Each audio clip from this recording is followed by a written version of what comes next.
kita mau sekedar sharing, ngobrol tentang pembelajaran yang kemarin yang sudah panjenengan laksanakan dan juga sudah saya supervisi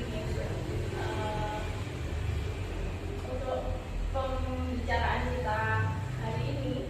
Itu tujuannya itu menurut Pak Amir itu untuk apa, Pak? Untuk review, untuk memberikan masukan, untuk memberikan kritik atas pembelajaran yang kemarin sudah saya lakukan di kelas 4. Jadi istilahnya refleksi gitu ya Pak ya, refleksi atas pembelajaran dari apa yang sudah Pak Arif lakukan. Pak Arif, dari pembelajaran Pak Arif kemarin, hambatan apa atau hambatan yang Pak Arif alami itu apa? Ada beberapa hal yang menurut saya jadi hambatan.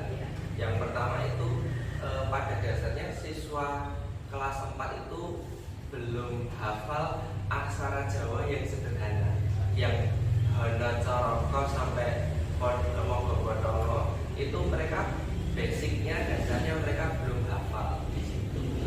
Itu hambatan yang pertama. Kemudian hambatan yang kedua ini sebenarnya berkaitan dengan hal teknis.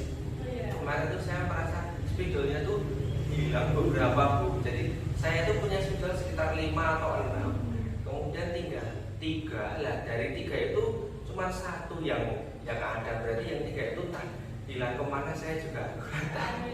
Jadi kaitannya dengan sarana dan prasarana ya. Itu hal yang teknis sekali. Iya baik Pak Arif. Terus kemudian Pak Arif, dari pembelajaran Pak Arif kemarin, kekurangannya apa Pak? Kekurangan dari saya Bu. Iya. Kalau dari saya, menurut saya sendiri kurang bervariatif ya Bu. Menurut saya seharusnya bisa lebih dari yang saya lakukan kemarin. Bervariatif itu apanya Pak Arif? Maksudnya seperti ini, kan kemarin saya hanya menjelaskan istilahnya, hanya berfokus anak-anak mendengarkan saya. Seharusnya bisa digunakan metode belajar yang lain, sebenarnya misalkan dengan menggunakan flashcard bersama-sama, dengan menggunakan anak-anak mempelajari secara berkelompok di awal seperti itu. Cuman namun karena terus terang saya juga pada waktu itu masih dalam rangka penjajakan anak, sejauh apa sih pengetahuan anak-anak tentang Hana Coroko ini, jadi saya masih menggunakan metode yang lama seperti itu. Baik Pak. Kemudian untuk kelebihan Pak Amir dari pembelajaran kemarin Pak? Memang ada kekurangan dan kelebihannya. Yang saya rasakan untuk kelebihannya, saya jadi bisa memantau, mengetahui sejauh mana anak-anak bisa belajar aksara Jawa. Karena saya menerapkan tiga kali metode menurut saya. Yang pertama metode terapungan. Jadi anak-anak itu mendengarkan apa yang saya jelaskan. Kemudian yang kedua, anak-anak mengerjakan soal latihan. Kemudian anak-anak maju ke depan. Jadi secara langsung dan tidak langsung anak-anak memiliki rasa senang. Wah, aku bisa maju ke depan. Jadi saya bisa mengerjakan, ada satu rasa kebanggaan. Itu yang kedua. Kemudian yang ketiga, anak-anak memiliki semangat dan motivasi pada waktu bekerja kelompok. Saya ingin mendapatkan nilai yang sempurna, karena saya juga memberikan motivasi dalam tanda kutip hadiah kepada anak-anak. Ya, jadi anak-anak tertarik. Nah, menurut saya di situ kelebihannya. Dari hambatan, dari kekurangan, tentu Pak Arif bisa mengambil pelajarannya. Kemudian rencana Pak Arif ke depan itu atau pembelajaran berikutnya itu Pak Arif mau menghadirkan pembelajaran yang seperti apa atau pembelajaran yang berikutnya begitu? kalau kedepannya Bu, saya ingin penggunaan media yang lebih baik. Di kelas itu sebenarnya ada komputer, ada LCD, jadi bisa dimanfaatkan. Namun hal tersebut kemarin belum sempat saya lakukan. Nah, kedepannya saya ingin lebih menggunakan media, terutama yang penting bisa menggunakan slide LCD sebagai untuk tanya jawab, kemudian bisa menampilkan video, bisa menampilkan referensi belajar anak yang lain. Misalkan kalau kita putarkan video anak-anak tentang aksara Jawa, kemudian tentang itu belajar tentang sandangan, nah itu menurut saya anak-anak bisa menjadi lebih termotivasi, lebih menarik, lebih interaktif. Jadi betul, menarik dan lebih interaktif.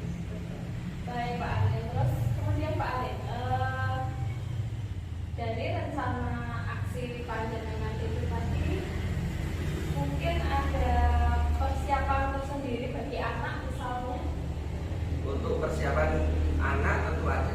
Yang pertama, anak itu harus hafal dulu materi Bono Coroko, yaitu itu yang paling dasar. Jadi kedepannya untuk belajar sandangan, ya sandangannya kan sudah lebih dari A I U E O, jadi ini yang belajar yang layak, wiknya, cecak, itu berarti anak-anak satu wajib harus hafal Bono Coroko beserta dengan sandangan dasar A I U E O. Baru setelah itu bisa mengeksplor lebih jauh lagi.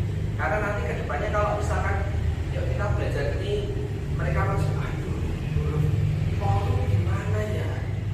Nah, tapi kalau anak lebih hafal seperti ini, oh, lebih mudah seperti itu. Mungkin Pak Alin apa butuh bantuan atau masukan dari rekan-rekan itu Pak, dari rencana aksi yang panjenengan jabarkan tadi?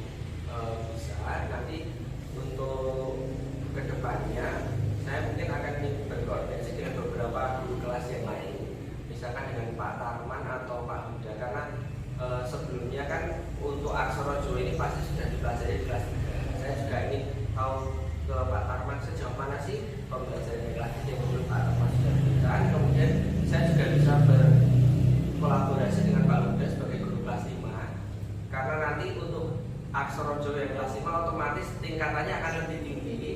Jadi belajar pasangan, nah itu akan lebih tinggi. Jadi saya bisa mempersiapkan anak lebih baik lagi supaya anak-anak belajar aksara Jawa dan belajar sandangan ini bisa tuntas. Jadi nanti di kelas 5 anak-anak sudah hafal, sudah jelas, nanti di kelas 5 bisa mengikuti pembelajaran dengan lebih baik lagi. Baik, luar biasa Pak Alin. Rencana aksi panjenengan itu luar biasa sekali menurut saya nih. Jadi dari anak sendiri sudah dipersiapkan, kemudian panjenengan juga juga mempersiapkan dengan metode maupun media belajarnya. Kemudian Pak Alin,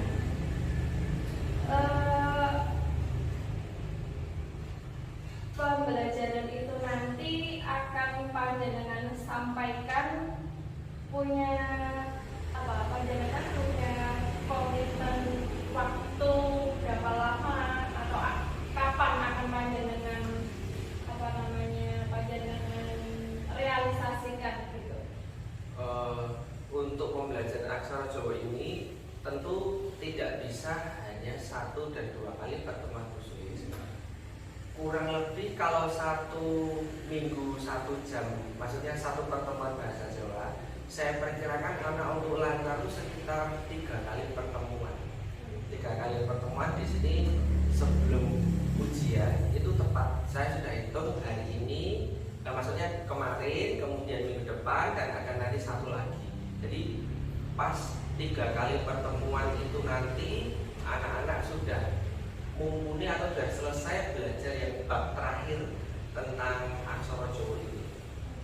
Baik, luar biasa sekali Pak Alin refleksi dari